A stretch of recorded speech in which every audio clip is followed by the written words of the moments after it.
Тургунбек Анарбеков, весовая категория до 52 килограммов. Эмирлан Арстанов.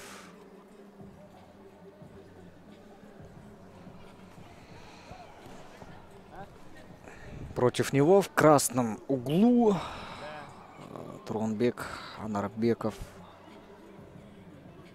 в синем. Ух, по корпусу удар был очень мощный. Снова по корпусу. Да, тяжело. Нужно, может быть, медицинская помощь.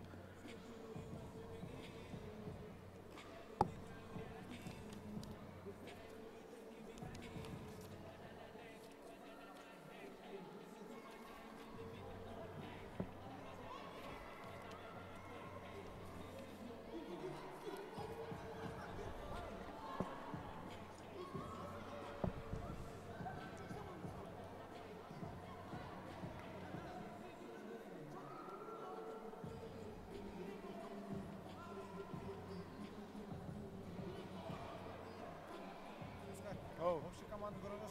Да. Что там? Нарисовал. Ты видел? Пользуйся. Что, кто там? Окей. Так, продолжаем, друзья.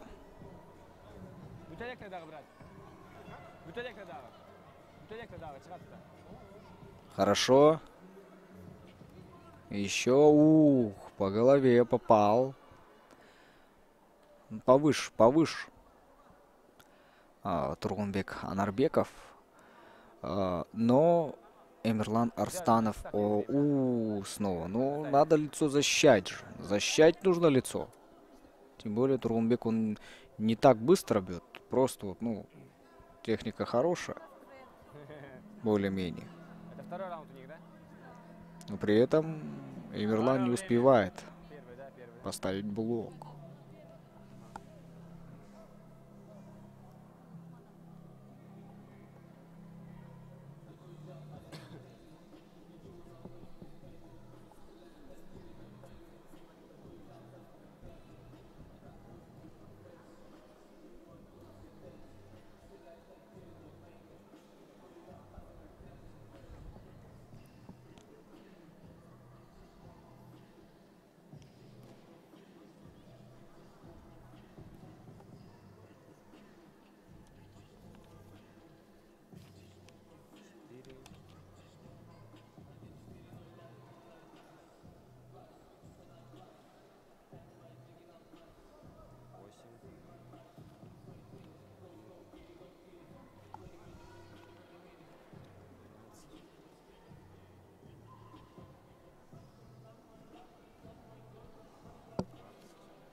Ты общая командное первое место считала? Продолжается, друзья. Давид Тургунбек, он вот благодаря своим габаритам умеет работать.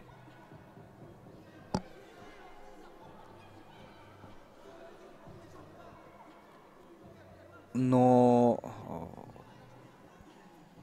Эмирлан Арстанов, вроде бы как видно,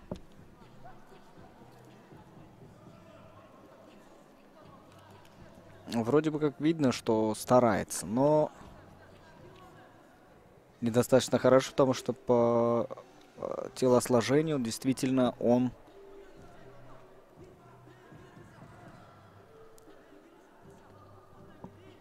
чуть уступает. Время? 4, да?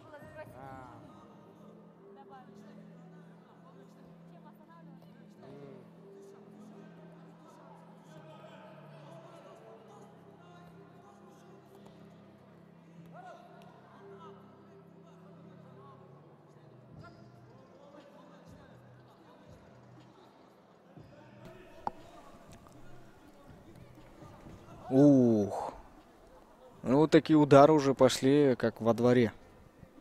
Так нельзя. Нужно бить правильно, точно, четко.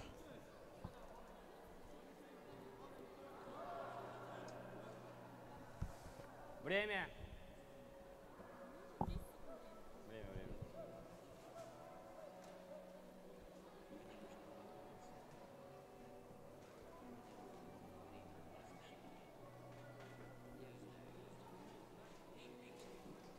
У него жилетки нет. Есть? Бару? Синий. Синий. Боец на середину. Держал боец синего угла.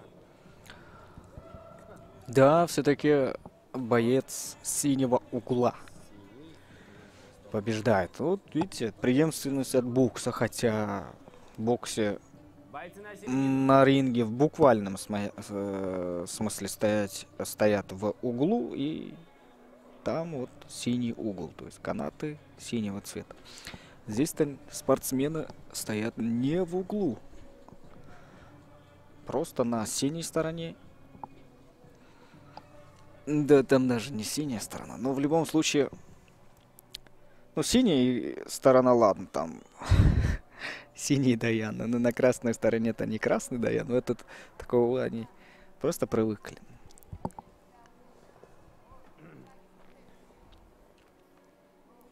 Интересно, по регламенту в Международной Федерации тоже так говорят? В красном углу и в синем углу? Или это у нас? Потому что ну, бойцы-то стоят не в углу, и красный угол на самом деле не красный. Ну, это если логически порассуждать.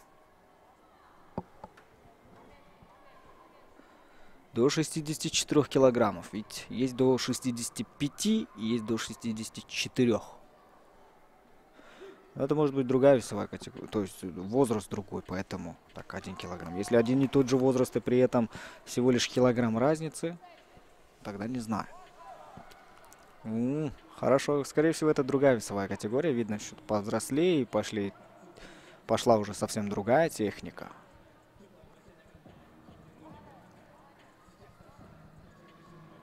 Да, все-таки взрослые это. Ну, то есть относительно взрослые, нежели чем которых мы видели до этого.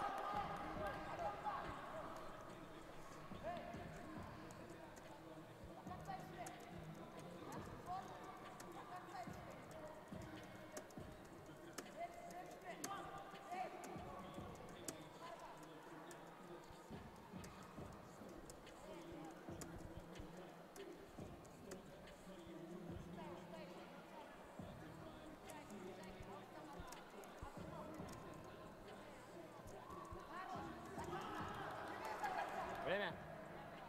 Нет еще, да? Время!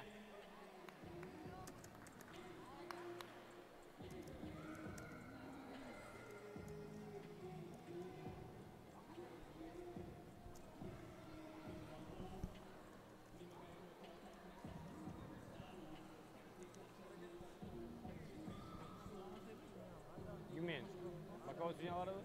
Да, давай. Игоря поменяй. Сейчас поменяй Игоря. Да, Игоря нужно поменять.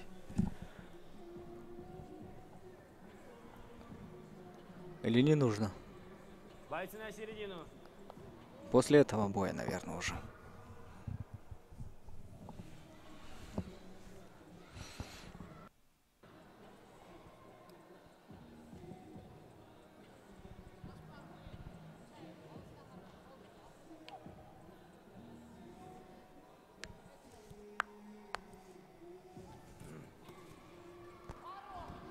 Неплохой удар. И еще один.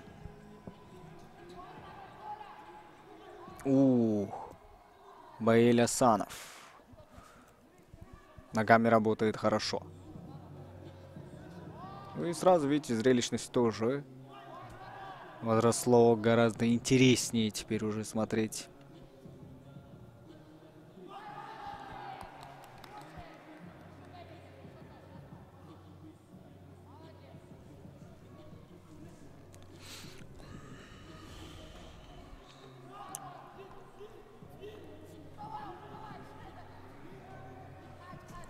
Сегодня мы, наверное, все песни у Лукманапа послушаем.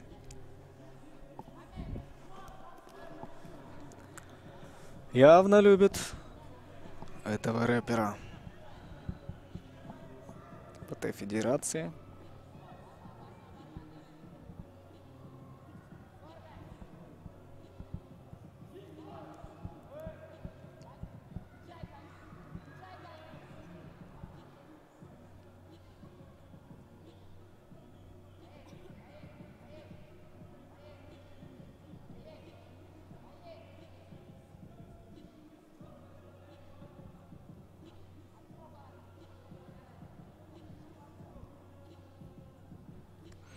Ваиль Асанов, ну, должен что-то делать.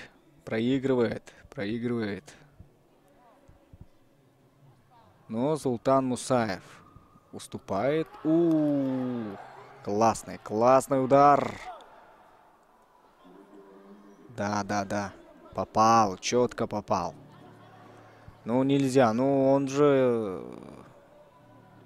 Ну, ну, может быть, нужно подождать, да, вот считать это правильно, но считать нельзя. Точнее, видно же, что человеку больно. Нужно считать, если он вовремя не восстановится, дать победу сопернику, либо медицинскую помощь нужно оказать. Но продолжать, как будто бы ничего не было, нельзя. Да, классный удар был от Султана Мусаева.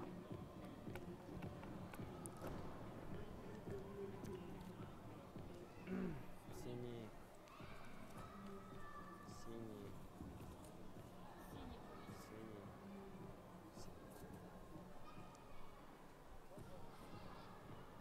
Бойцы на середину. В этом бою победу одержал боец синего угла.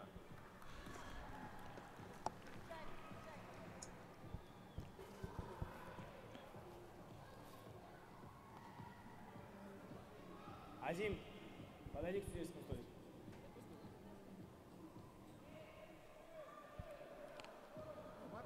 Баро, время. Баро. Сядь сюда.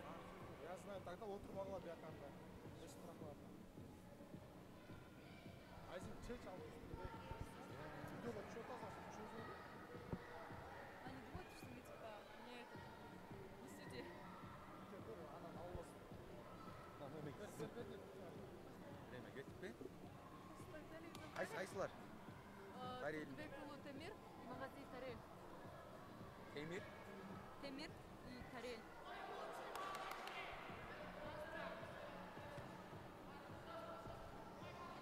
Торо?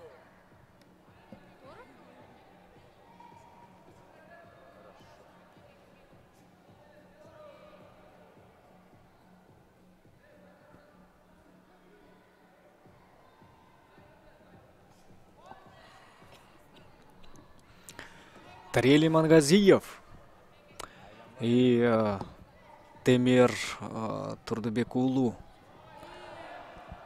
Весовая категория до 58 килограммов. О, хорошо.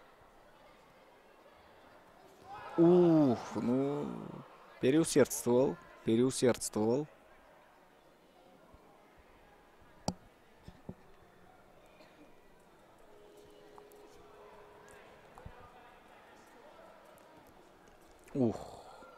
Падает.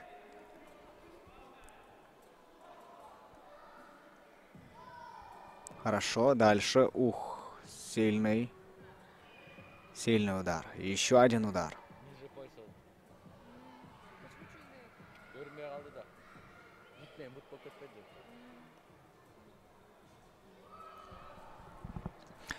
Шлем нужно подправить.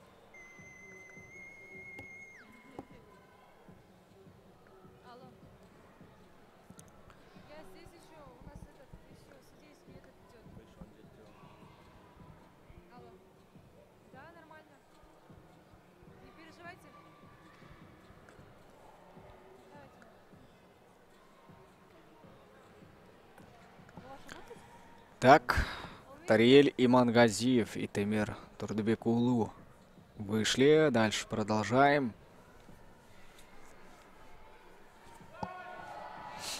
Дарель, карма болды.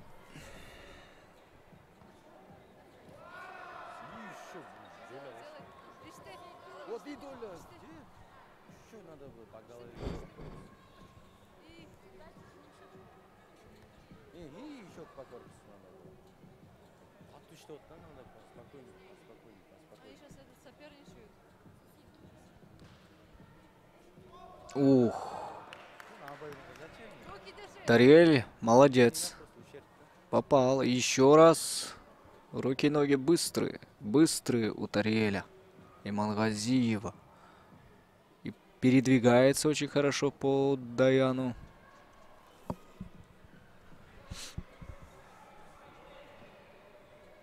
Время.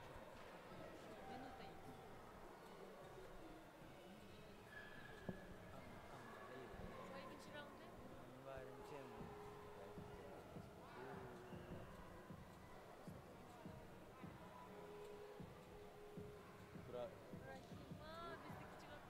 Отходит назад. Слишком много отходит. Ну, может быть, Тариэлю и Мангазиеву стоит и самому поработать первым номером. Еще полминуты, да? Нет. А, да. Полтора минуты.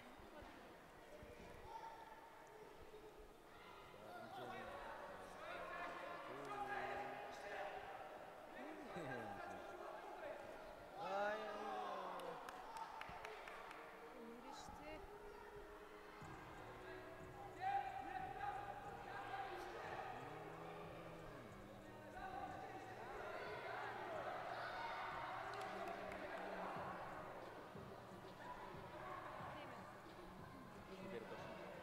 Время. Махнуться не полтото. Бро, вот так. Ждем, пока что это. О, не. Что, микрофон алды? Что, как камера? Кто тут сидит, микрофон должен надеть. Зачем? Комментаторға?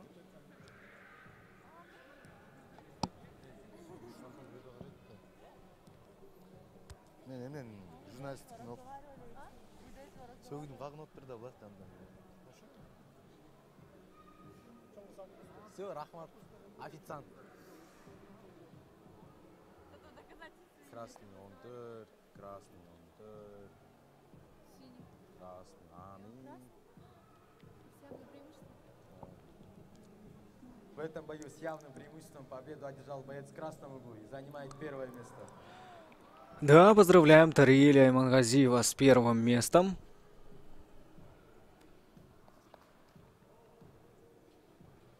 Бойцы на середину. Бол. Тез. Кеттік.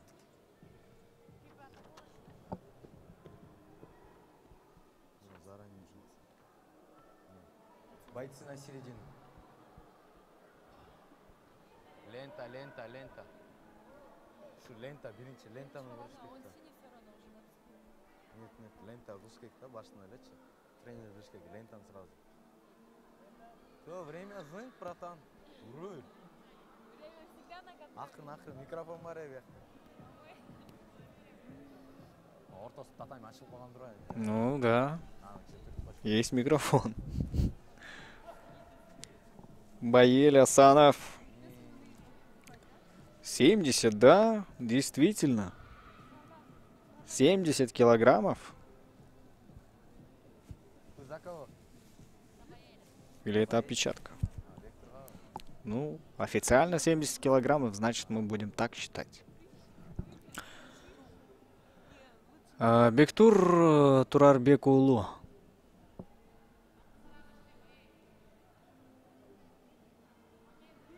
Сен вне соревнований сөйлесесіңдер ме негізі? Вне соревнований. Вне тайквондо сөйлесесіңдер ме олармен шынында? Мындай. Я с ними не общаюсь. Я общаюсь иногда. Я просто Баэль как-то из-за судьи не знаю. Я спрашиваю, как у тебя. А вот так как я с ним не общаюсь. Мы только как коллеги. А так. Она вот всех тайквондистов. Я просто подумала,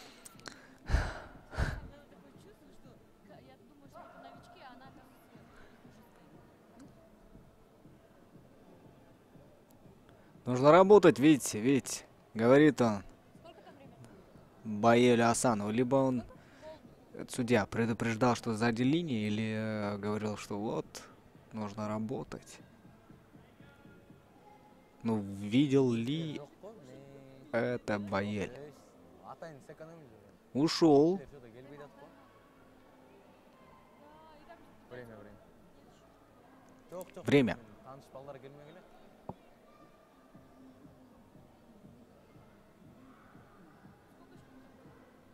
Екі қалды.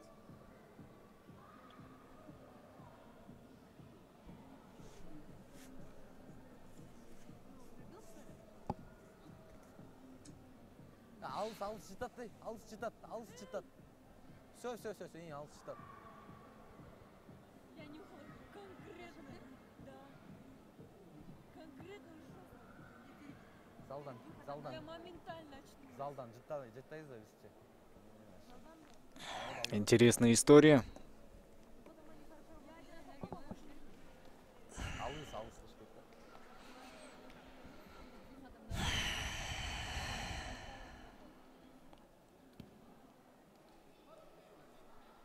Ұйтыл қалың бар.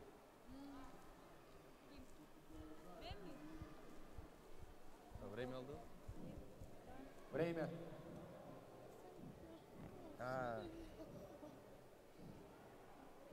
Завершается время. 1 минут қалып қойсаң, 1 минуттан ашпасын. Да, потому что мы быстро должны закончить.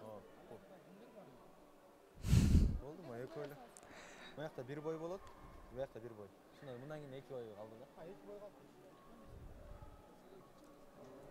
Кімде? 2 бойдан кейін Да. оны шақырасың. Жарбай қалады. Со бірақ келеді. Все, хоп, продан.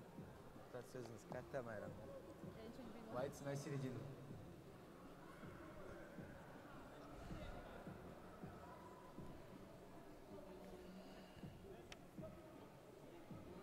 За ними готовятся, айтып қойсам болмақ екен, бір чоң балдар да батлай даярданып отыр.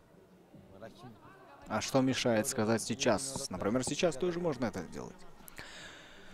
Бектур, Турарбек Улу. Камера тартып отыр ғой, жоқ, айтпа. Время, тоқтат. Время нужно остановить. Внимательнее. Ну, за временем нужно следить, это же важно. Это очень важно следить. Кет, тай. Где-то останавливать, где-то забыть, это нельзя. Кто-то кайфует, кто-то голодает. Даже 1 секунда имеет очень большую роль в спорте.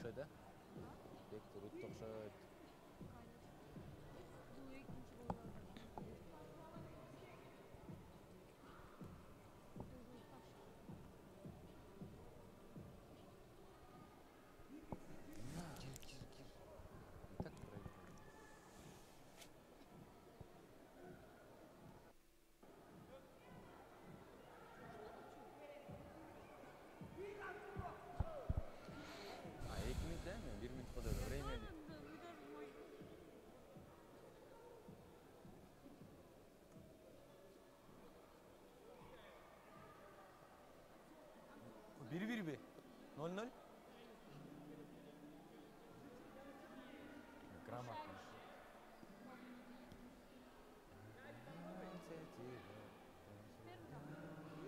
Екінші раунд.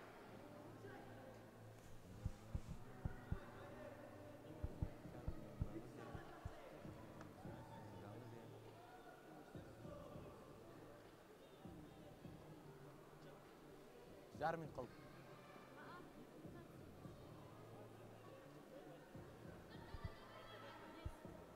Да. Очколар тура емес болады дейді. Ничейный.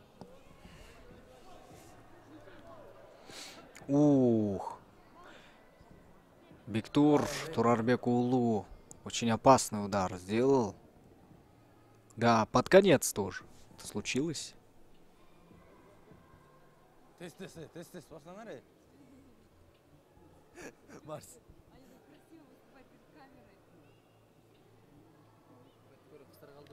Жоқ, балдар алар. Все, шеп. О, жерде синикен. Баха болды. Красный бутты.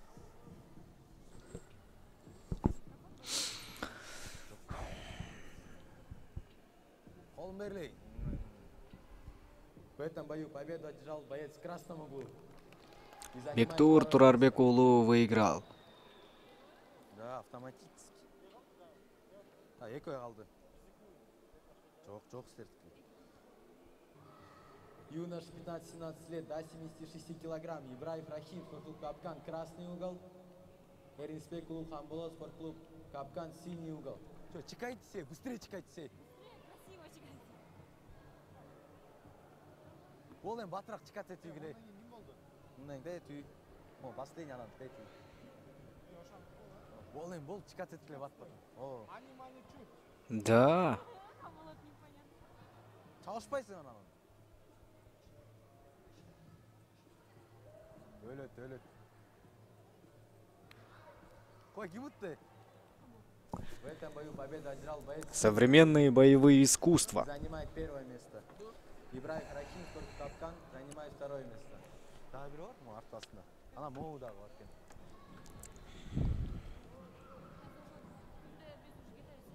Тейте отам болды. О, ана тейте қарасына. Я? Ручка. Я думал, что вначале это шутка. Делай, Вася.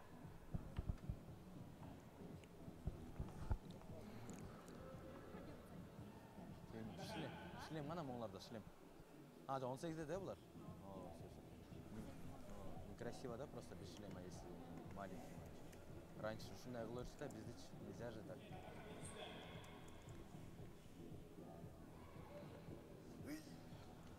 Интересно, интересно, какие ощущения были бы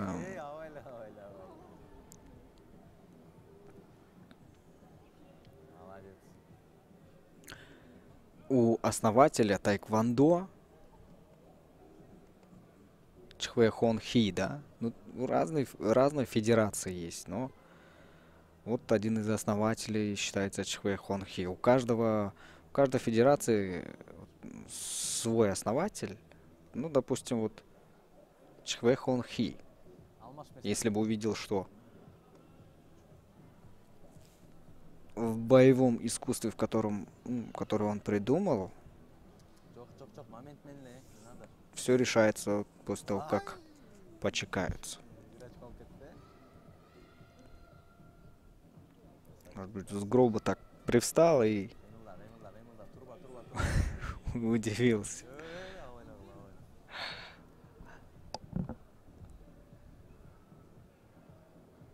Но имеется в виду, это же противоречит какой-то вот философии восточных единоборств.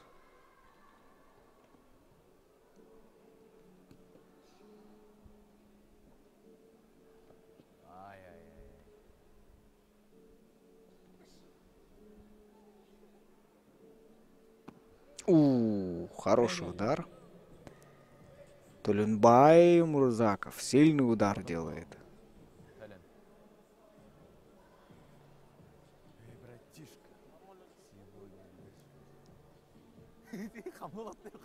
Хамболот су берет десе, су бербей жатат деги чүнүш. Апке суун деп атат, карачы балдарды. Ана суң, Хамболот суң ана. Неге сен секундансың да? Бойцы на середину.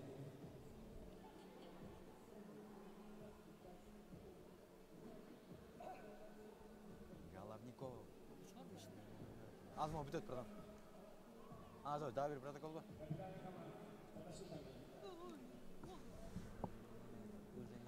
Нет, эмоции канули в лед. Надо понять все это.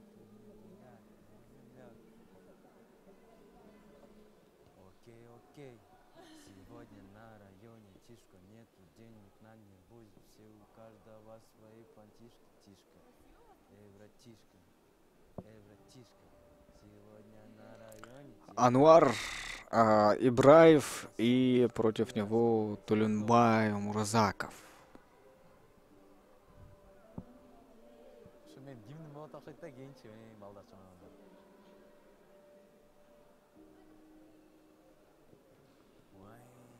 Не вышло, очень красиво зашел Ануар Ибраев.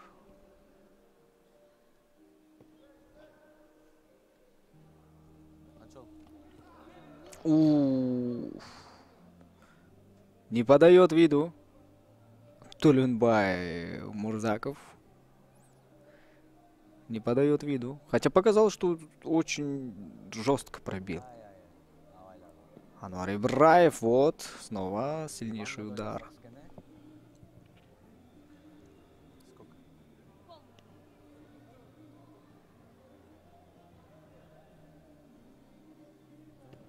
Ух, еще один сильнейший удар.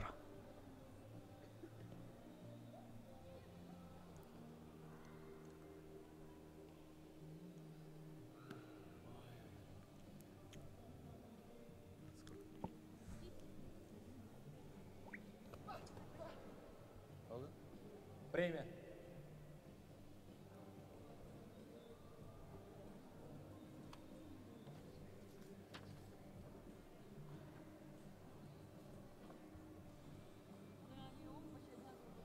Жоқ, ұтып қойды.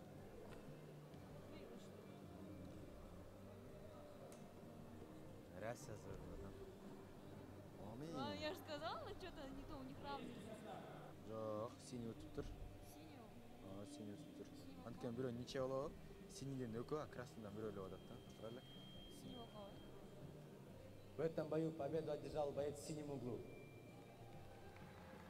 И занимает первое место. О, братан. Последний жанармы. О, братан. Шунугана кит сразу бе стенка чарып койчу бөлөк.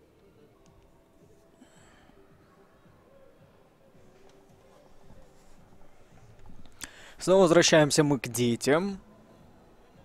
Четко. Бекбол Сун Джамшутов. Весовая категория до 48 килограммов.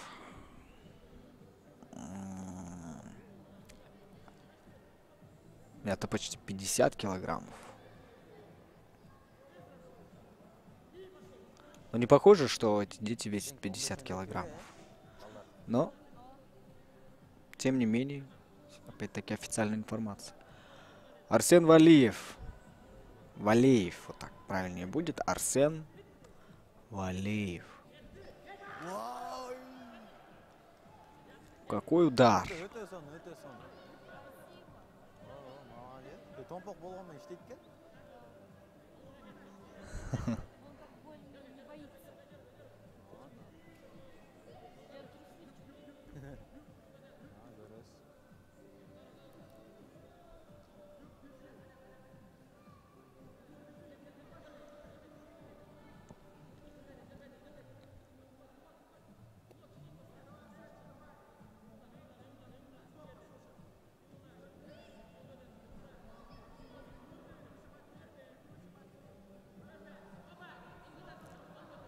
Арсен Валеев.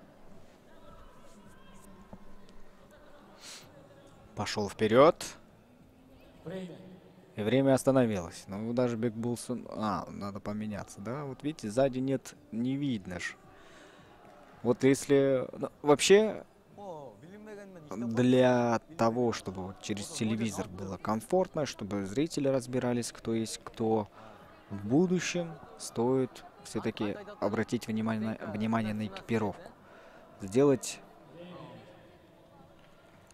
например, если в красном углу, значит красные перчатки, красная фута, красный пояс. Даже если он зеленый, он должен выходить с красным поясом. Потому что пока он не повернется, никто не поймет, какого угла он боец. 15-17 лет. Стенка. Нет. Так сразу будет Там ясно. нужно построиться. Готовится же, да?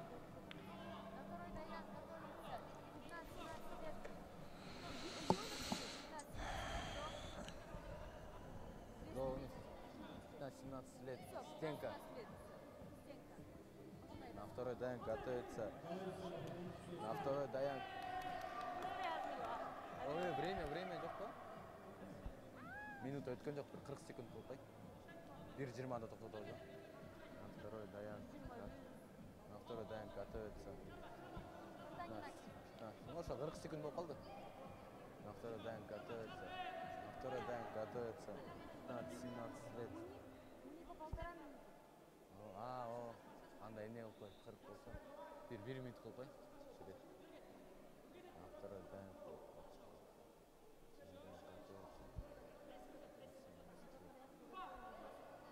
на второй дайм. Нет, на второй дайм. Сейчас я сам. На второй дайм готовится юноши 15-17 лет. Программа «Стенка». На второй дайм готовится. На второй дайм готовится юноша 15-17 лет. Программа «Стенка». Команды готовимся заранее. Время. Тоже начали когда говорить.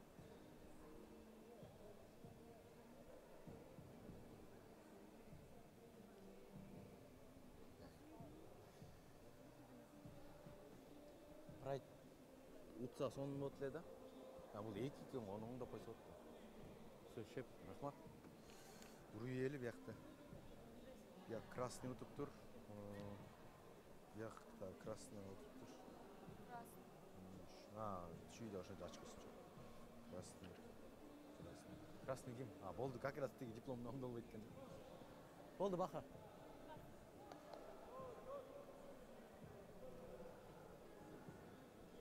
В этом бою победу одержал боец в красном углу и занимает первое место. Валеев Арсен, спортклуб «Дельта», занимает второе место. Все. Решили победителя.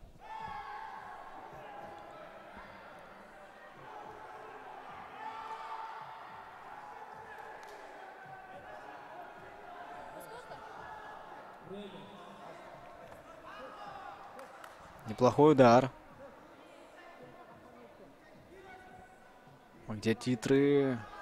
Где титры? Как мы поймем, кто против кого?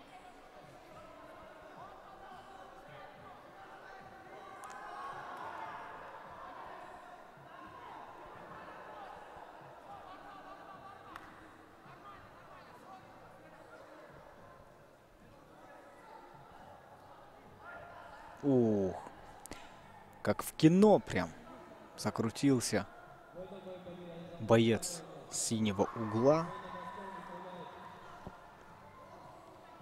По минуту, что ли?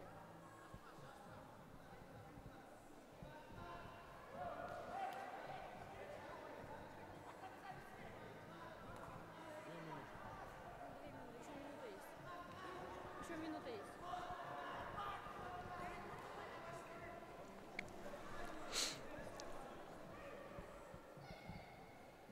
Ну, что там? Ну, нужно же остановить. Нужно слушать команду.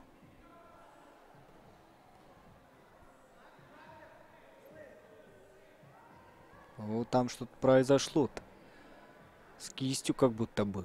Посмотрим.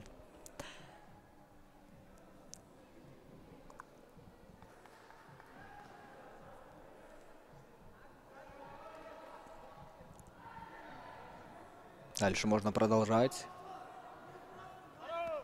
Ух. Сильнейший удар от бойца в синем углу. Ух. И еще один сильный удар от бойца в синем углу.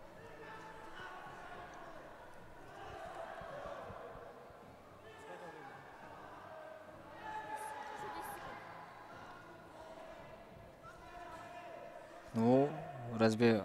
Ну, вообще... Ух, какие удары пропустил.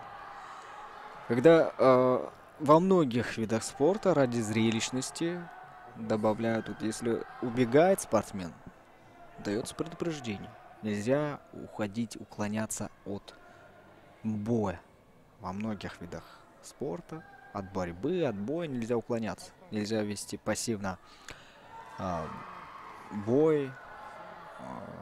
Дается в некоторых видах спорта дается определенное количество времени, например, секунд 20-30. Если за это время спортсмен ничего не делает, а просто стоит, то дается тоже предупреждение. Так бои получаются очень зрелищными. А здесь мы увидели, что все-таки можно явно вот так убегать, уклоняться, и тебе за это ничего не будет. Кто выставляет сейчас?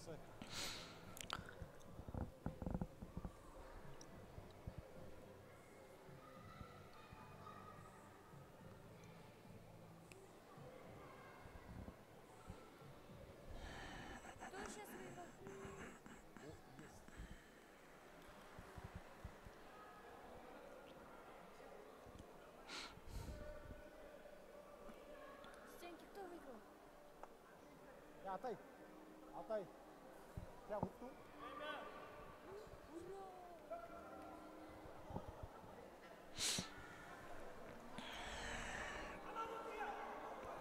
Можно продолжать. Тут тоже, видите, это стенка, поэтому и нам тетради показывают. Командные спарринги, да? Стенка это, скорее всего, такой жаргонное слово. Стенка. Что означает командные спарринги? Там смотрится. Рома, сядь.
Завершается время, все.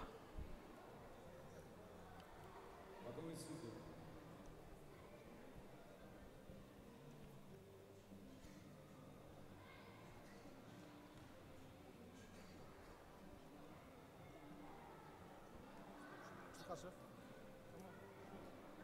Красный. Красный. Красный. Красный. В этом бою со счетом 4-0 победу одержал боец красного угла. Все. Победа есть. Нормально уже, нормально кетті.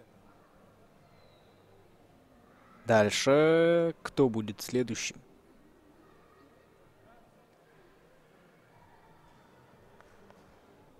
Бойцы на середину. Бравия.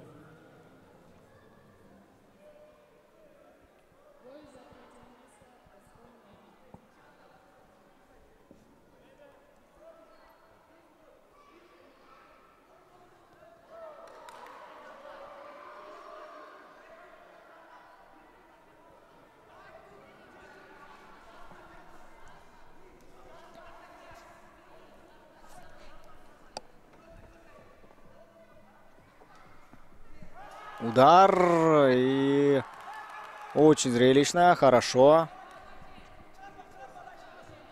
Пошел вперед. Еще один удар. Как будто бы выходит за пределы Даяна. Спортсмен, но нет. Дальше можно и продолжать.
Время второй тайм.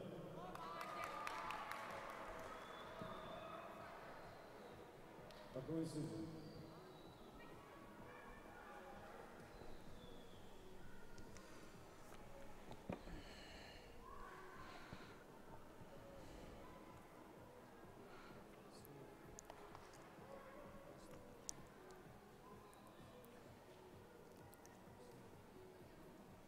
В этом бою со счетом 3-1 победу одержал боец синего угла. Да, боец синего угла все-таки выигрывает в этом поединке.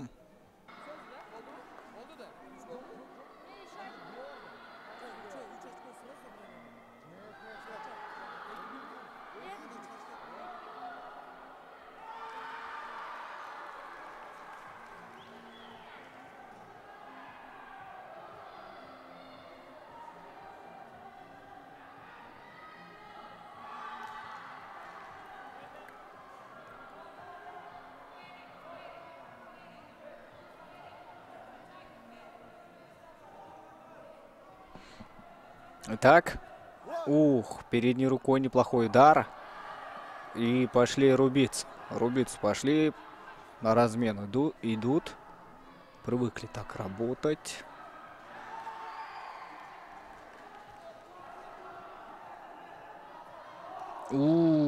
Пяткой так. Пронесся. Хлестка. Ну, время-то там остановили-то. После остановки так бить нельзя. Команду слушать нужно, либо команду чуть-чуть нужно объявлять, чтобы слышно было. Одно из двух.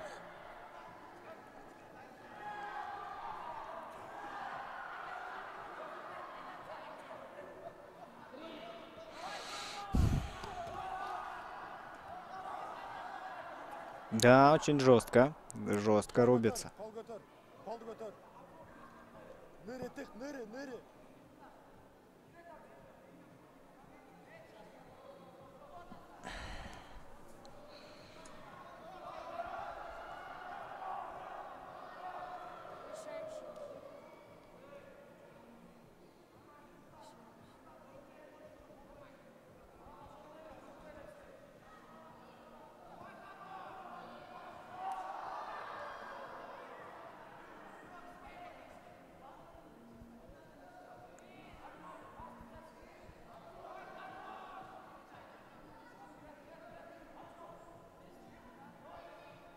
Кыры.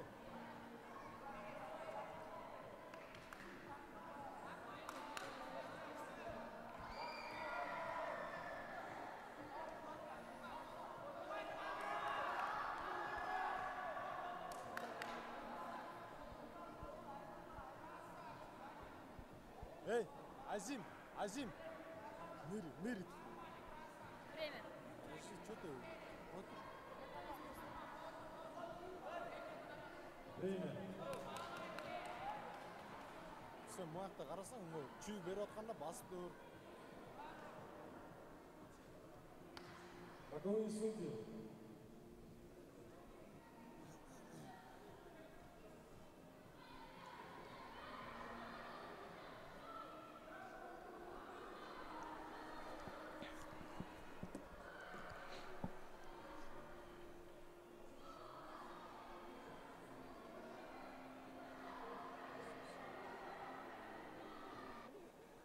Бойцы на середину. Все бойцы. Ничья.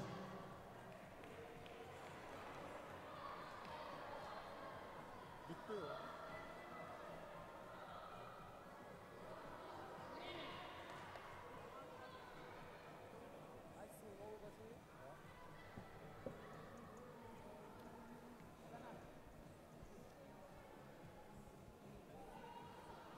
Бойцы на середину.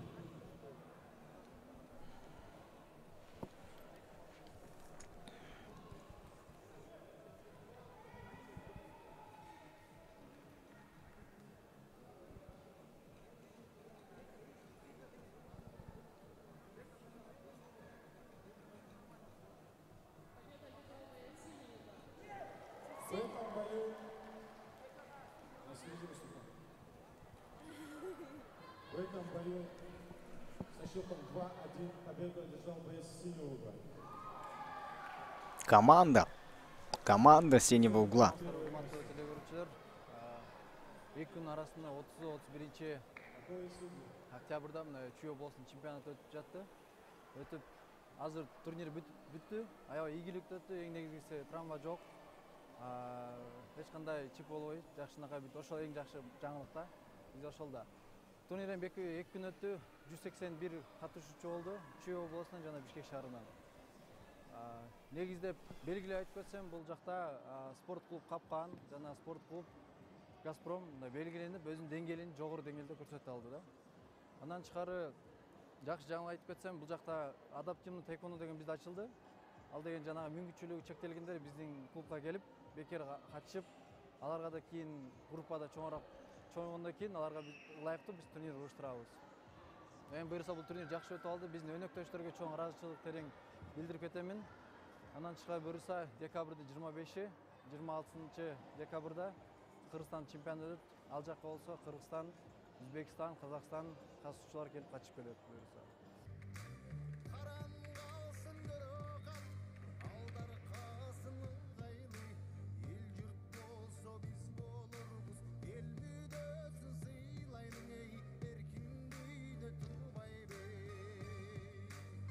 Девочки 10-11 лет до 30 килограмм.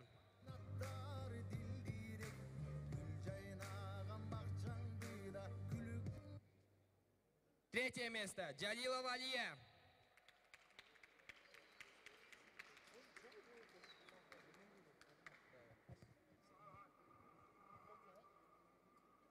Второе место. Туратбек Кызайдай.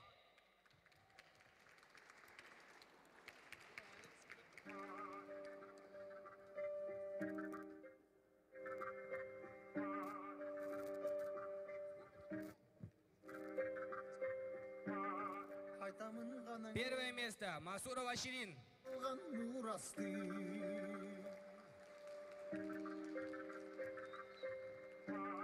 Жаңырып заманы, жаңым уланты.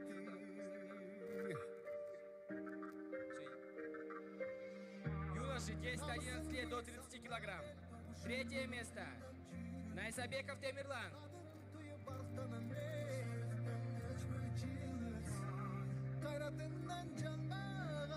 Второе место. Алтыкеев Нариман.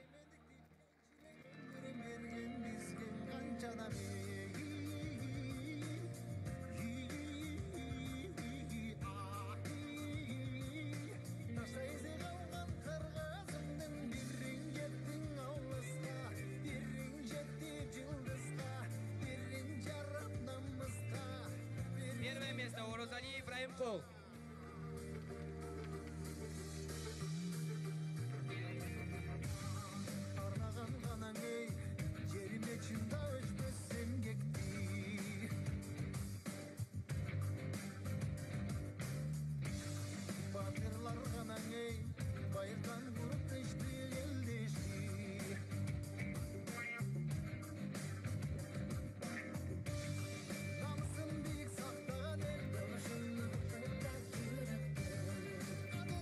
Юноши 10-11 лет до 34 килограмм. Эсаманов Эмир, третье место.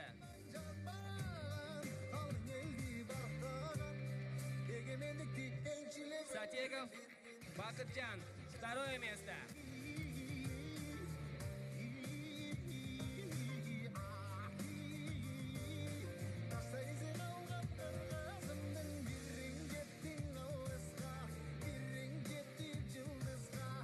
Абдыбеков Азрет, первое место.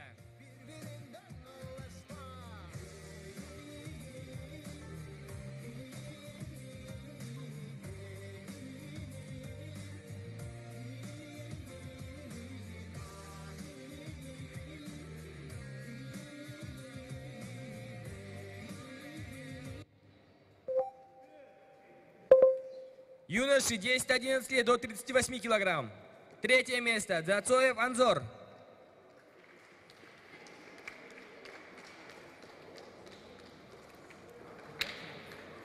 Второе место. Аблавеков Уазир.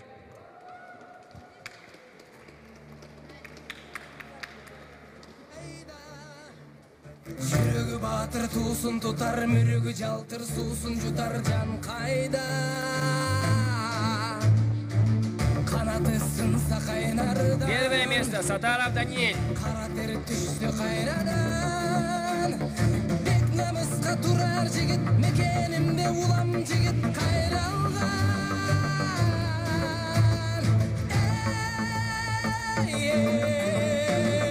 Күн сары шапқан шаң төрі, қабылан көк жал көк бөрі. Юноши, 10-11 лет до 43 килограмм. Третье место Умирбеков Атахан.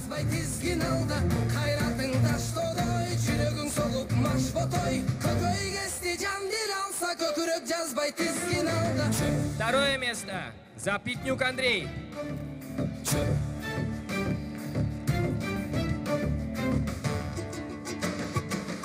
Первое место Кошматов Алишер. Тарамыш балтыр жал чайнар, элдин кыран жигиттери ачыдар, жүрөк алып бителге таш чайнар. Үмүтүң өзүң колуңда, үзүлбөй дайым колсуна. Анда месе алдыңда аргымак, жулунак жолсурап. Юноши 10-11 лет до 48 килограмм. Второе место Валеев Арсен.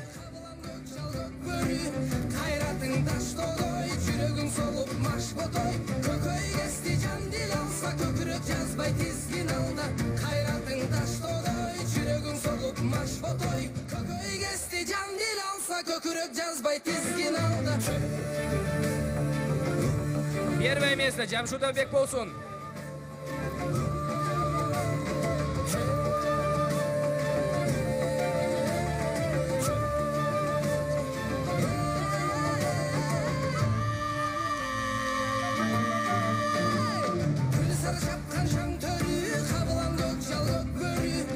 Юноши 10-11 лет до 53 килограмм. Третье место Аскарбеков Расул.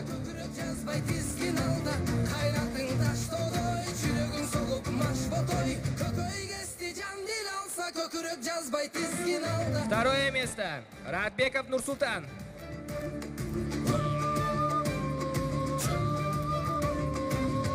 Первое место Замирбеков Али.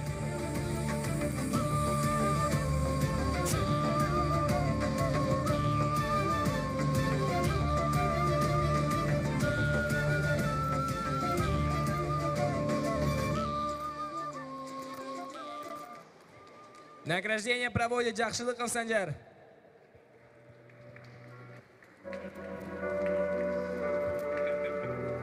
Кто-то хотел, чтобы бил себя.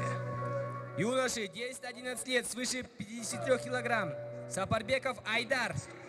Район это яма, пацы решают, из нее вылезти. Пацы мечтают о богатой жизни, тоже хотят тратить, тоже хотят иметь бизнес. Пока папины дети брали, папины деньги. Аплодисменты! Бумажки были рады каждой копейке. Мы, как она есть, были на дне, со своими мыслями в голове. Как бы здесь не стать жертвой системы, как бы избавиться от проблем. Но остаться никем, это не по мне. Я не из тех, кто просто стоит в стороне. Нет, я не такой, как все, и буду говорить правду вам всем. Время летит, город не спит, улицы просят этот мотив. Юноши 12-14 лет до 35 килограмм. Третье место Анарбаев Арген. Второе место Осхонбаев Ильяс. Первое место Масадов Данияр. Мы начинали с самого низа. Запомни нас такими, нас не взять ни духом, ни физом. Со мной рядом мои кыргызы. Мы начинали с самого низа.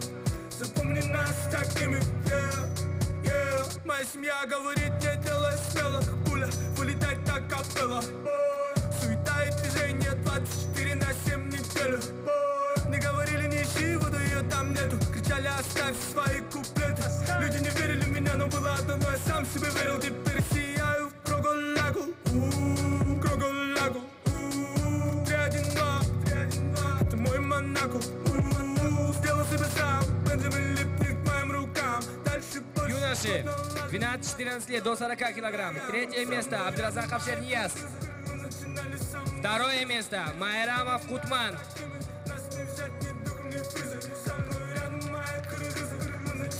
самоунизм. Запомни нас такими,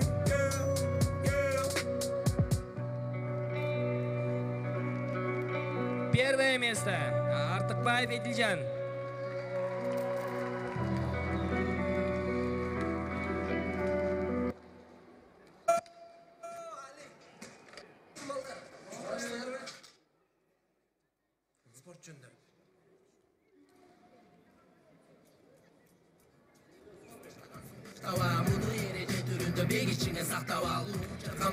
Девушки 12-14 лет до 40 килограмм. Второе место. Хаджаева Нисан.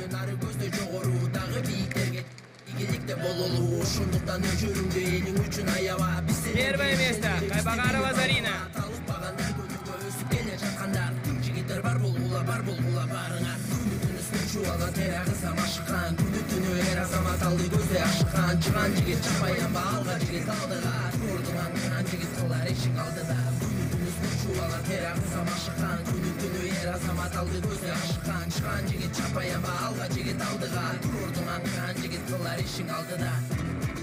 Юноши 12-14 лет до 45 килограмм. Третье место. Абдукадыров Айдин.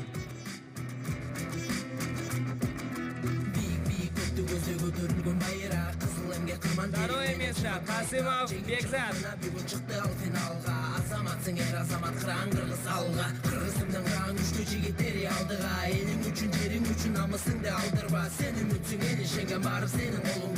Первое место. Абдубеков Асек.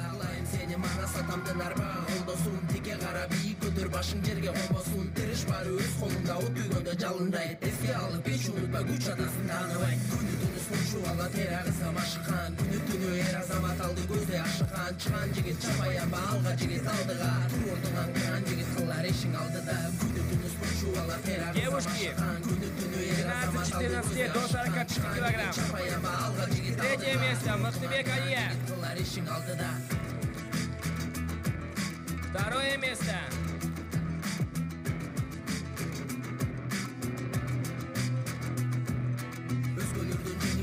Первое место. Затегова Жансая.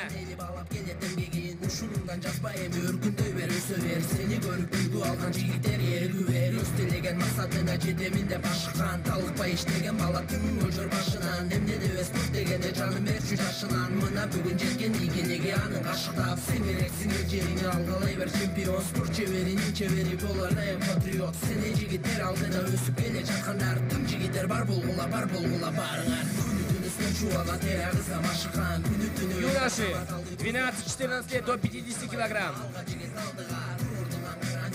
Третье место. Уморов Азим. Второе место. Сатыбалдиев Ислам.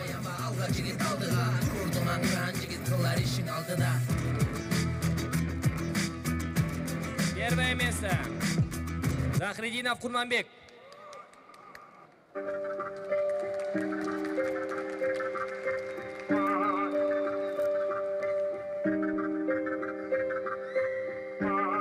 Айтамын ғанаң ей, атадан ғана қалған мурасты.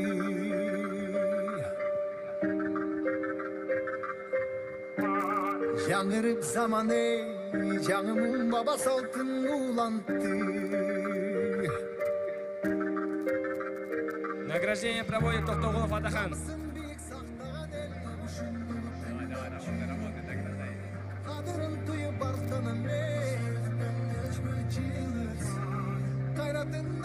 Юноши 8-9 лет свыше 43 килограмм. Валеев Руслан.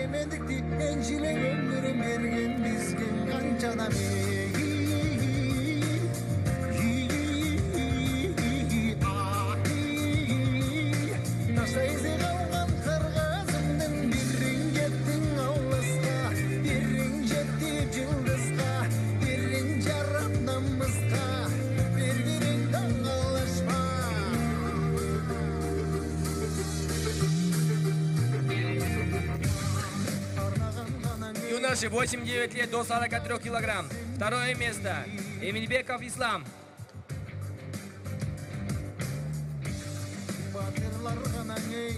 Первое место. Камалетдинов Нурель.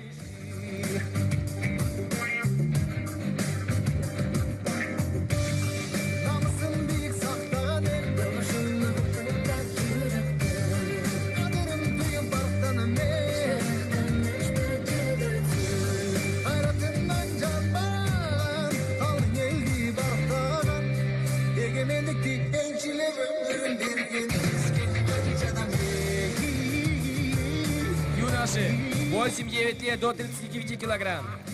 Анарбеков Данил, 3 место. Ашимов Эмир, 2 место.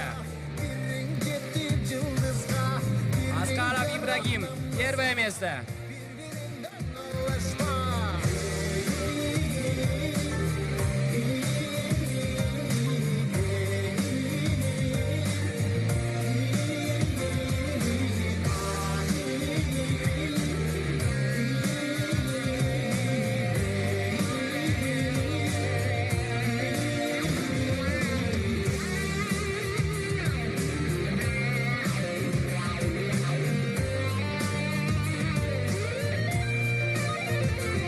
Юноши, 8-9 лет до 34 килограмм. 3 место. Ханбекул Аят. 2 место. Кравцов Максим.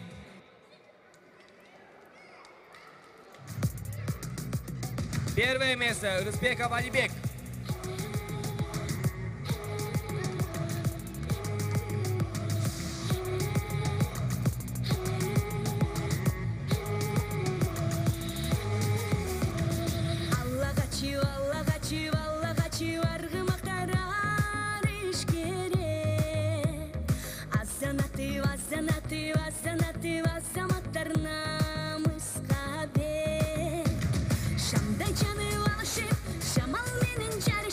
Девочки, 8-9 лет до 30 килограмм.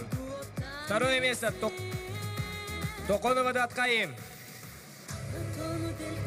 1 место. Бергю Руфина.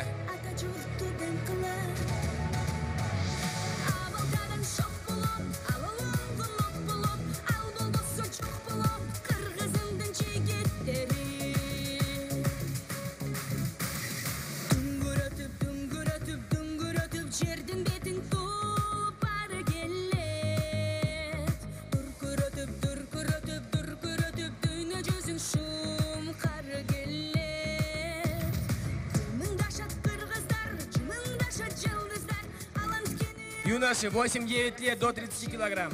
3 место. Анаркулов Өмірбек. 2 место. Алматов Нурислам. 1 место. Оразалиев Тынчтык.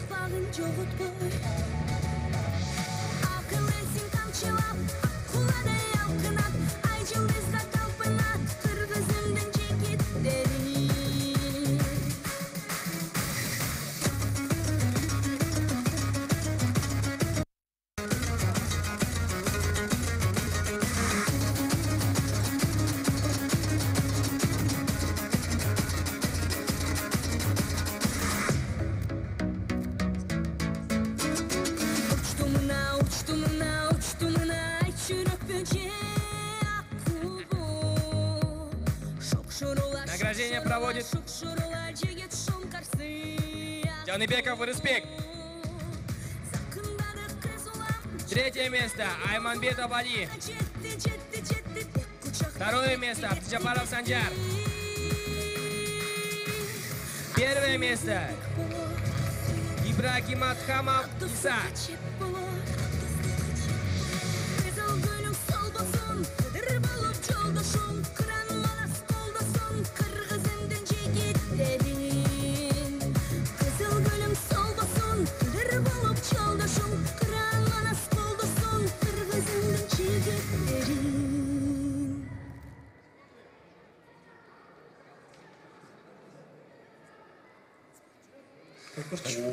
Юноши, 6-7 лет до 34 килограмм. 3 место. Ахматбеков Амир. 2 место. Аскаров Абакир.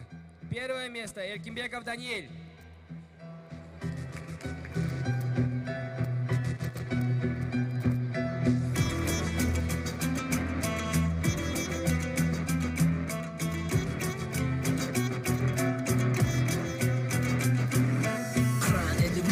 Жигиттери алдыга коло медаль күмүш менен жада калса алтын бар. Желбиреген кыргыз желегинде бийик жарашат. Спортчуларды ошондуктан колдогула жакшылап. Дайым кыргыз улут өзү бийик койгон намысын. Кыргызында күрөш чыккан балбалдардын алышы. Биз элимдин үмүтүбүз баштаган соң таштаба. Муну эреже түрүндө бек ичиңе сактап ал. Улуу жаркан бул ырымды спортчуларга арнагам. Жигиттерге кыргызымдын намысын бек сактаган. Чеберине спорт түрүнүн ары көздө жогору. Дагы бийиктерге жетип бийликте бололу. Ошондуктан өжөрүңдө элиң. Юноши, 6-7 лет до 25 килограмм.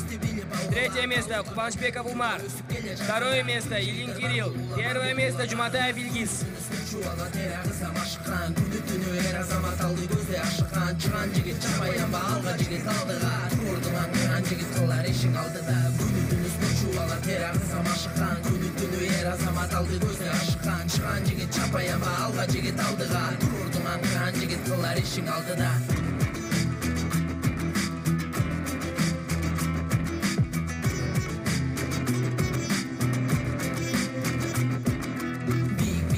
Девочки, 6-7 лет до 25 килограмм.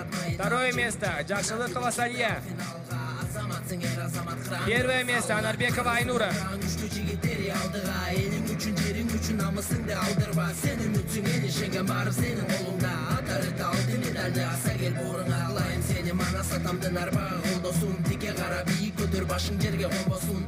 Клуб Дельта.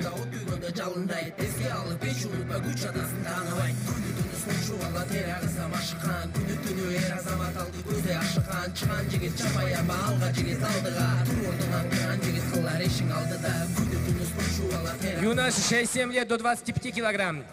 Ильин Кирилл занимает второе место.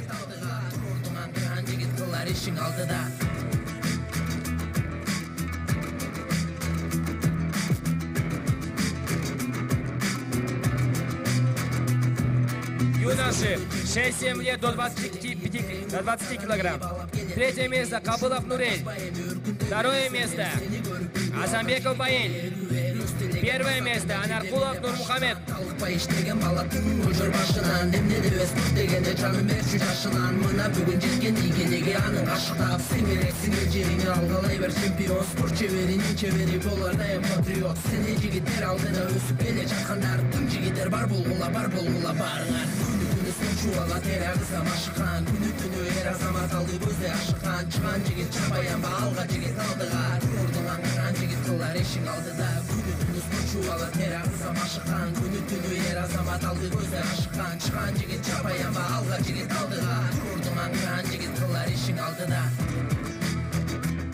Юноши 5 лет до 20 килограмм. Третье место Аванов Даниэль. Второе место Ильин Ильхам. Первое место Русланов Эмир.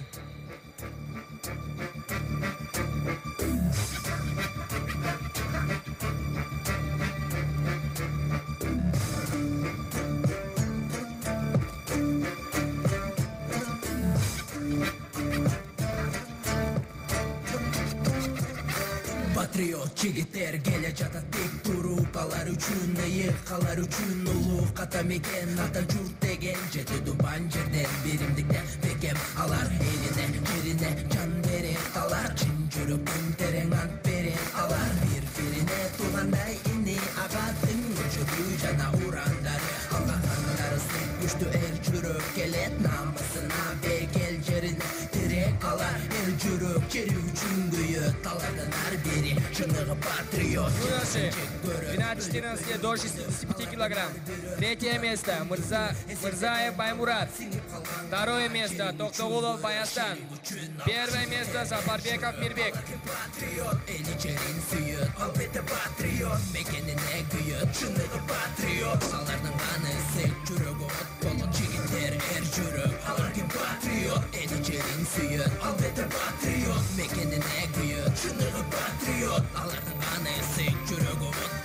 Bekar emestir Harber akan teri Tekege tez al elimden er öl eri Çürögünde ot dal olongon nemi Eli üçün geri mekeninin demi Keregine jara Açalga tik kara Atameken jurt ümütü şon sağa Harber aytan söz sen üçün dem bolsun Dilegenim bolsun Ertegin keng bolsun Gelegin gel beri Юноши 12-14 лет до 60 килограмм. Третье место Касалиев Улукбек. Второе место Ильяс Улу Азирет. Первое место Сапарбеков Мирбек. Mana satan bolgon eli çerin sügön Eremi sen bolgon mekenine gügön Jigitler er jürüp alarken patriot Eli çerin süyün alpete patriot Mekenine güyün çınırı patriot Alardan kanı sek jürüp ot bolgon Jigitler er jürüp alarken patriot Eli çerin süyün alpete patriot Mekenine güyün çınırı patriot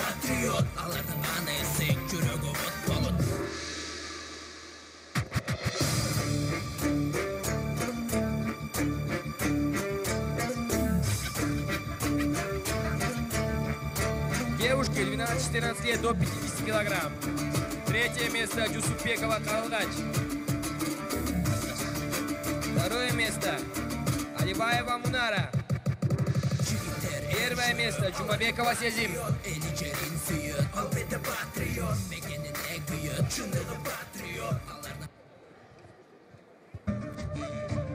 Kıpçak elimden kırılgan üçün alıp atsam Kırçıldaşıp kalmaka kızıl kırgın salıp atsam Kurman bek attım attangan kurusun menin dağazam Kamın alı jigitler karatanday kalmaka Ört jalınday güçmenen ötkönüştü olmaka Девушки 12-14 лет до 55 килограмм. Третье место Абдусалямова Самира. Второе место Айманбетова Алия. Первое место Асамбекова Аяджан.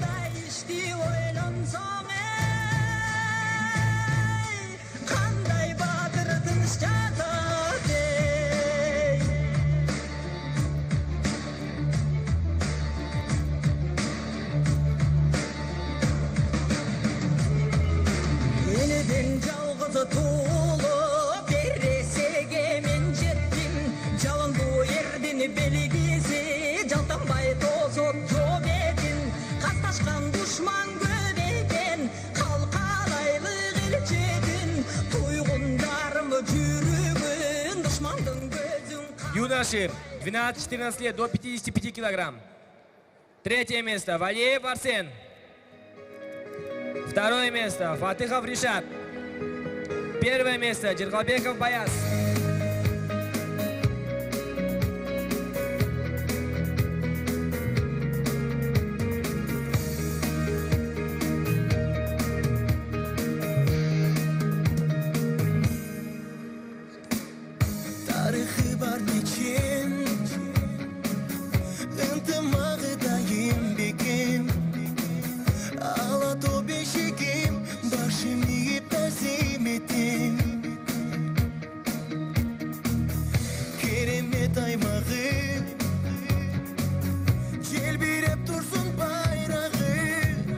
Девушки 18 лет, 18 плюс, до 64 килограмм.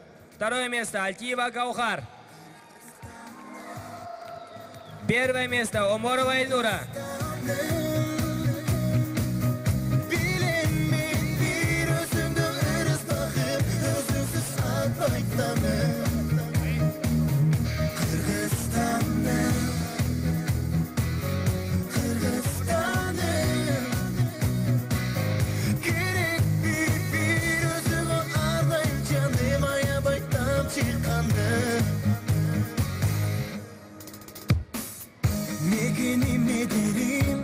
Юноши 15-17 лет до 76 килограмм. Исаев Ерлан, третье место. Второе место Ибраев Рахим. Первое место Энисбек Улухамбулот.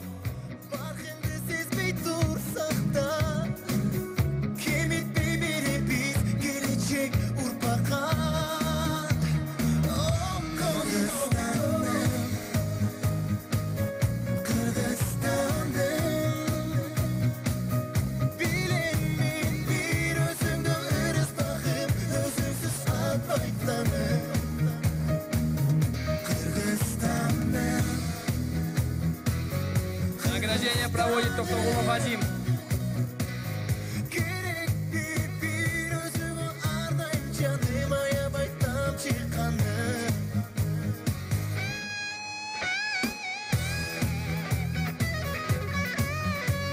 Третье место Тулюгонова Аяна.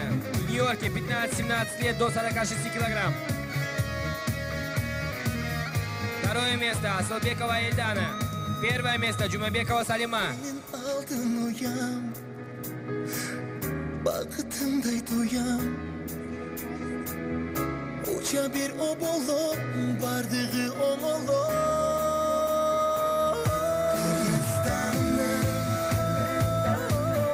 Kırgızistan'ım Bilemin bir özümde ırız bakım Özümsüz albaytanım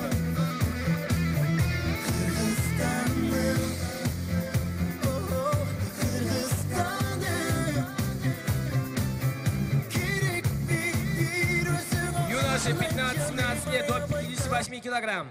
Третье место Шарипов Дильмухамед.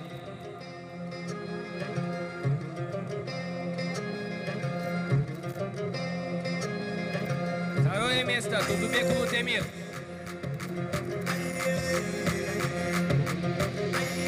Первое место Имангазиев Тарель. Это азиатская сила в словах, только правда. Это наш Кыргызстан, наша страна, да. Мы один народ, мы одна команда, что живет с надеждой на завтра. Это где традиции предков ждут, как и прежде. Это горы Алато, они так белоснежны. Где бы мы не были, Родина всегда в сердце. Поднимаем свой флаг с честью. Погибали воины за жизнь нации. Подвиги героев для нас служат мотивацией. Свободные души требуют перемен. Пришло время возродиться и встать с колен. Кандай болбо содан Алла, Алла, менин мекеним Алла, Алла, элим кыргызым Алла, Алла, менин мекеним Алла, Алла, кандай болбо содан Алла, Алла. В Нью-Йорке 15-17 лет. Юноши 15-17 лет до 70 килограмм. Третье место Асан Абаэль. Второе место Турарбек Улубектур.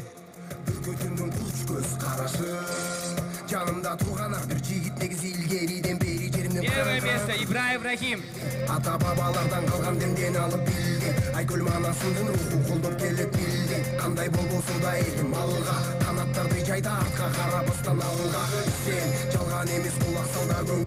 Бийик тоолорундун мекиндиги. Бүркөтүндүн курч көз карашы.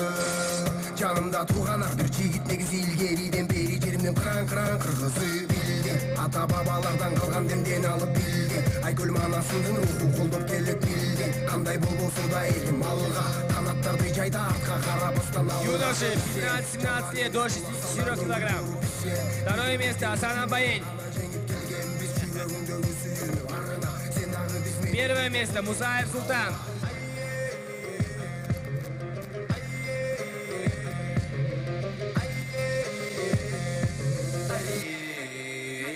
Кандай болбосо да Алла, Алла, менин мекеним Алла, Алла, элим кыргызым Алла, Алла, менин мекеним Алла, Алла. В Нью-Йорке 15-17 лет до 58 килограмм. Сапаргалиева Эркаим. Второе место. Бахтияр кызы Амина. Первое место. Кандай болбосо да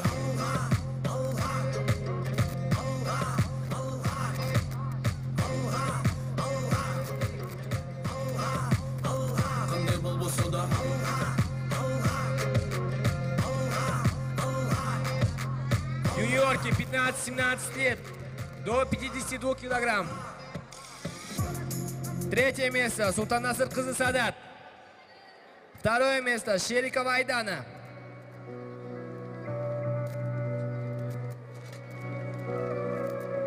Первое место Халикова Айджан. Но я подумал о матери. Делал много плохих вещей в жизни.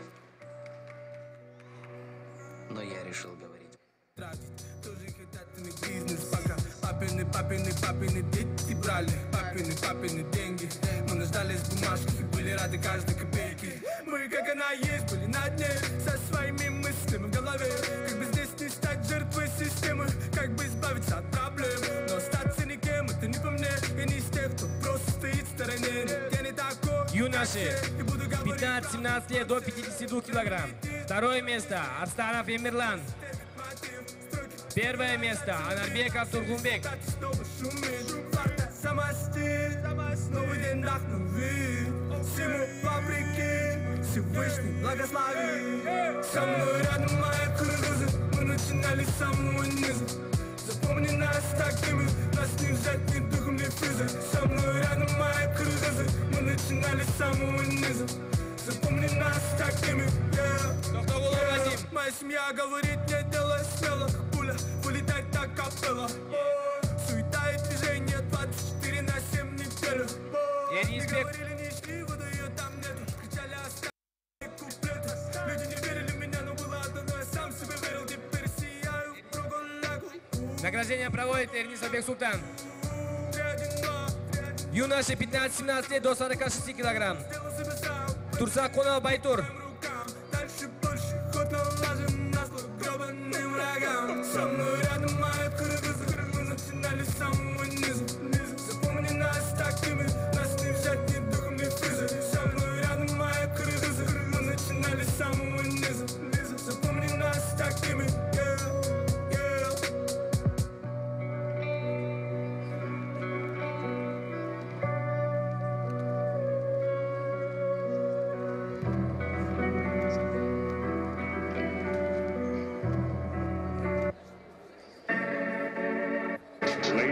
Мужчины 18+, до 64 килограмм. Токоев Кылыч. Первое место. Катя черный дыммер, дымми, папа in the building, не кушай мозги мне, у нас тут своя хроника, уличная лирика, вот такая азиатская эстетика. Катя черный дыммер, дымми, папа in the building, не кушай мозги мне, не волнует критика и вся ваша политика. Это моя азиатская эстетика. You know what it is, bro, моим рэпом нутро, оно летит в микро, за мире добро, мой стиль дзюдо, бросаю через бедро, я побеждаю умом, это чистый пол, ты знаешь, кто я знаю, кто есть кто, я в Мужчины 18+, до 58 килограмм. Второе место Ибраев Ануар. Первое место Умурзак Автолембай. Люди пишут мне смс, двигай даме тут, у каждого свой интерес. Концертные залы, подняты руки до небес. Неважно где, устроим лютый замес. Черный дыммер, дымми, папа in the building, не кушай мозги мне. У нас тут своя хроника, уличная лирика, вот такая азиатская эстетика. Катя черный дыммер, дымми, папа in the building, не кушай мозги мне. Не волнует критика и вся ваша политика. Это моя азиатская эстетика. Жизнь всегда в движении, я не могу взять перерыв. Сотни треков, лишь аперитив. Мои люди должны быть сыты. Вот моя единственная мысль, я всегда иду вперед, это имеет смысл. Хёнги. Желто-желто-зеленые пояса. Кайбаганова Зарина, третье место. Максатов Данияр, второе место. Артыкбаев Эдилжан, первое место.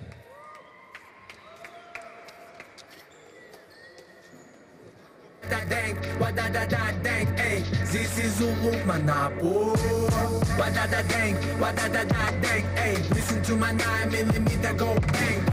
Dang, эй, this is Uluk Manapo. Катя черный дыммер, дымми, папа in the building, не кушай мозги мне. У нас тут своя хроника, уличная лирика, вот такая азиатская эстетика. Катя черный дыммер, дымми, папа in the building, не кушай мозги мне. Не волнует критика и вся ваша политика. Это моя азиатская эстетика.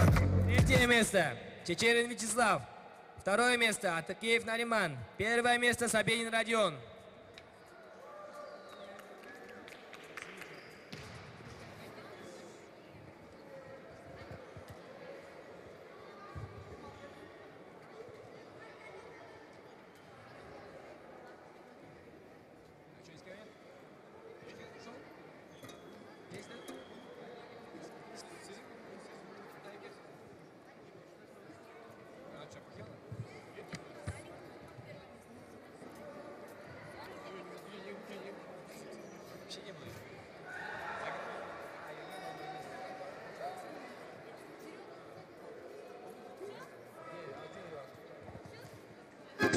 Синий-красный пояса. Хёнг. Третье место Садахпаров Искендер. Второе место Аджихаджаева Исан. Первое место Алика Бурмат.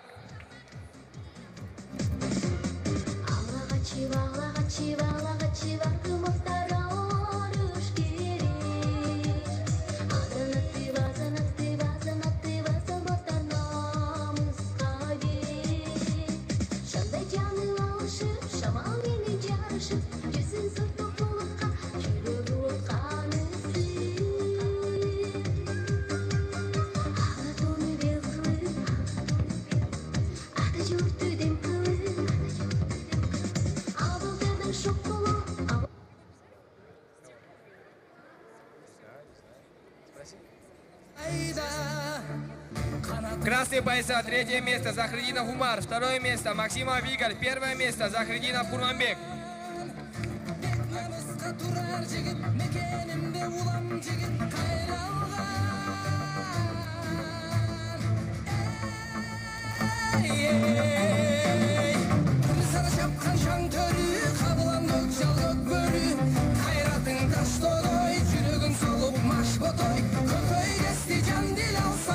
Жазбай тизгин алда кайратың таштоой жүрөгүң солуп машботой көкөй кести жан дил алса көкүрөк жазбай тизгин алда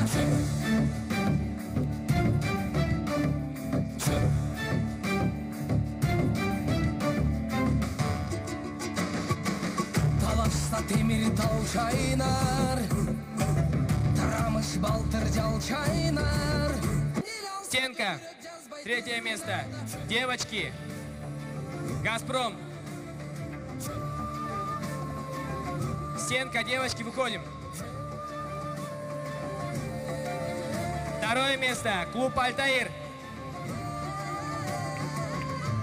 Третье место. Капкан.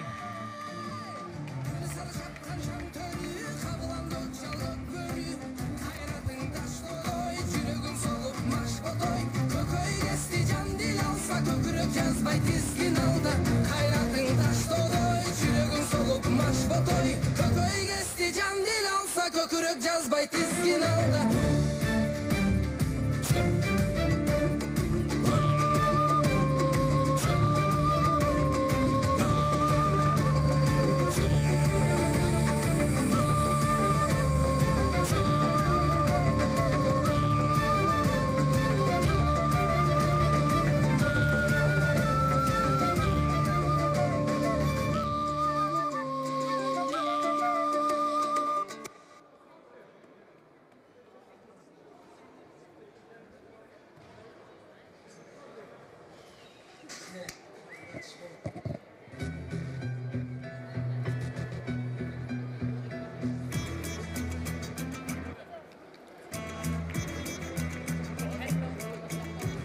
Стенка, мальчики, 15-17 лет.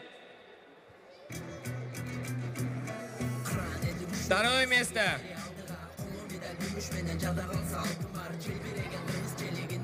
Капкан.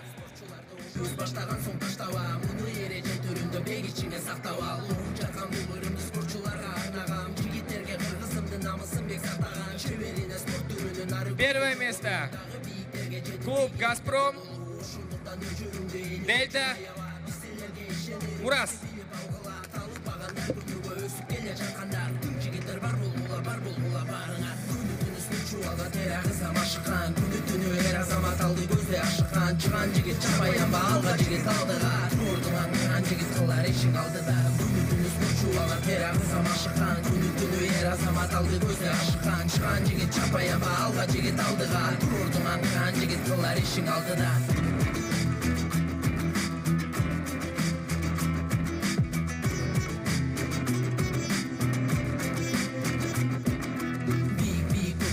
Көтөрүлгөн байыраак кызыл эмге кырман терим менен чыгат майнап, жеңип чыгып мына бүгүн чыкты ал финалга. Азаматсың эр азамат кыран кыргыз алга, кыргызымдын кыран күчтүү жигиттери алдыга. Элиң үчүн жериң үчүн намысыңды алдырба, сен үмүтсүң эл ишенген барып сенин колуңда. Атары алтын медальны аса кел боруңа, кылайм сени манас атамдын арбагы колдосуң. Тике карап көзү ашыккан чыккан жигит чапаянба, алган жигит алдыга. Туруртуңан кыран жигит кылар ишиң алдыда.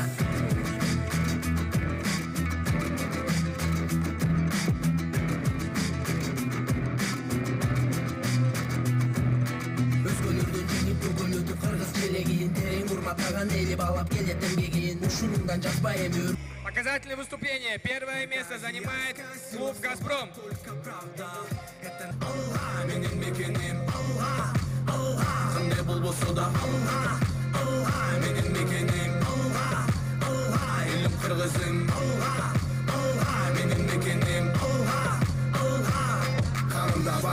Бийик тоолорундун мекинди, бүркөтүмдүн курч көз карашы.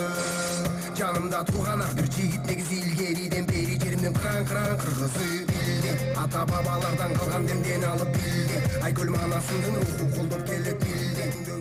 Общекомандное место. Третье место занимает Эрнисбеков Бексултан. Второе место Сахпаров Максат.